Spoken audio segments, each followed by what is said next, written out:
Alright, Wednesday na naman. Kumusta kayo mga kababayan? Ito, papasok na naman tayo.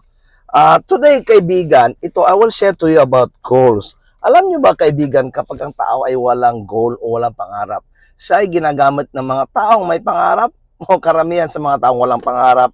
Sila ay lost and they are only used by people who have goals and direction. Okay? Kapag wala kang direction, guys, most likely ikaw ay empleyado ng isang tao na para ka lang nabubuhay sahod per sahod.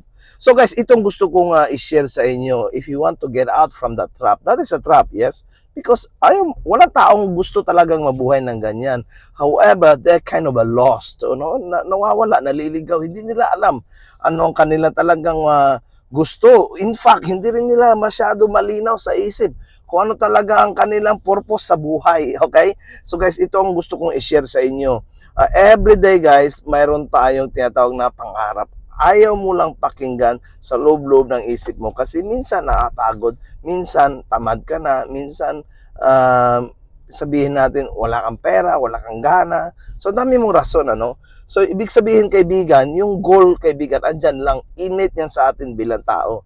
Ngayon kaibigan, ang gusto kong i-share sa inyo, kung mayroon kang goal, isulat mo kaibigan ang goal mo. Kasi ang goal na hindi sinusulat, yan ay pangarap na parang wish lang, no? Alam mo ng wish, matupad, hindi matupad, okay lang, wala kang pakialam kasi sanalita mo lang eh. Pero guys, kapag mayroon kang pangarap, sinulat mo, isulat mo yan, no? Para araw-araw mo makikita, araw-araw mo mababasa, kahit ano pa yan. And then ask yourself, paano ko ma-achieve itong goal ko, no? Magsulat ka ng 10 activity para makasupport dyan sa goal mo. How do you achieve this goal? Okay? And then, out of that list ng how mo, alin dyan ang pwede mong gawin ngayong araw? Ngayong araw. Alin dyan sa mga how to achieve your goal? Alin dyan sa sinulat mo ang pwede mong gawin mo ngayon? Yan ang sikreto guys ng success. Yan ang ginagawa ng mga successful people, no? They identify, they have clarity in their mind, and most of all, they do action. They take action on the things that has to be done. Okay? Kapag guys, kaibigan, ang iyong isipan ay palagi ka lang ganyang wish, no?